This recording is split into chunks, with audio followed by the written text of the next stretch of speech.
মারহাবা বলেন, আলহামদুলিল্লাহ বলেন। সজাগ যে রয়েছে আর তখন তো আলহামদুলিল্লাহ বলেন। আমার মনে হয় আর কি একটা খাবার চলে আসতো, আমি বুঝতে পারছি এরা মনে মা বোনদেরকে খাবারটা খাওয়া ফেলছে, এখানে খাওয়াই ফেলছে। এখন মনে ছাদে মনে শেষ পর্যায়ে, তো ছাদে নাই না, সব নিয়ে আসছে এখানে, এখানে নিয়ে আসছে আলহামদুলিল্লাহ।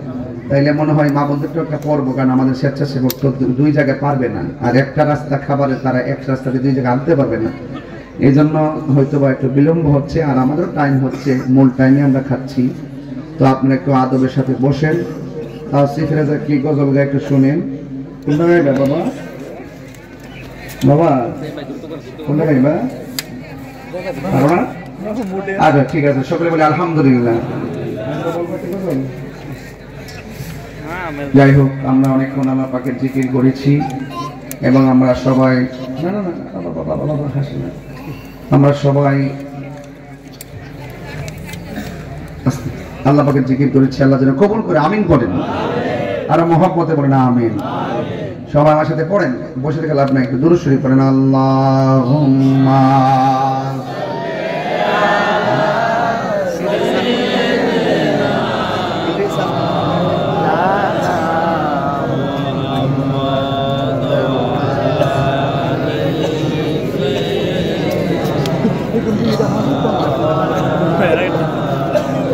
ইয়া রাসূলুল্লাহ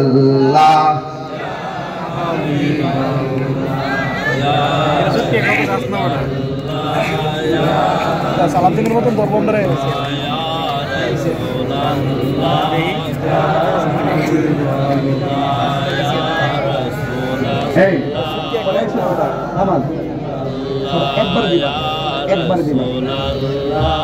ইয়া হাবিবাল্লাহ ইয়া রাসূলুল্লাহ, আমার মৌতের নিদান তাকি নবী গো আমার সামনে, আমার মৌতের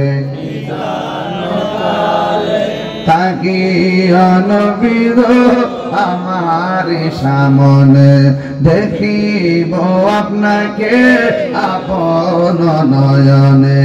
ইয়া রাসূলুল্লাহ ইয়া রাসূলুল্লাহ, মুনকার নকির আসিয়া সওয়াল করবে বসায়া, দিয়া নবী গো পর্দা ওঠাইয়া, করিব সালাম কদম দিয়া। ইয়া রাসূলুল্লাহ, মাশাআল্লাহ দিল খুলে ঘুম ছেড়ে দেন। ইয়া রাসূলুল্লাহ,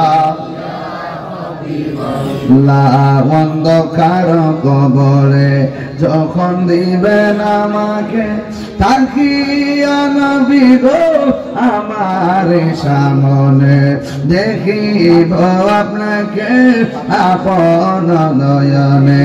ইয়া রাসূলুল্লাহ ইয়া রাসূলুল্লাহ ইয়া হাবিবাল্লাহ ইয়া রাসূলুল্লাহ। যাক, এখানে আপনারা যারা আসছেন অনেকে বায়াত হওয়ার জন্য আমার বলছিলেন।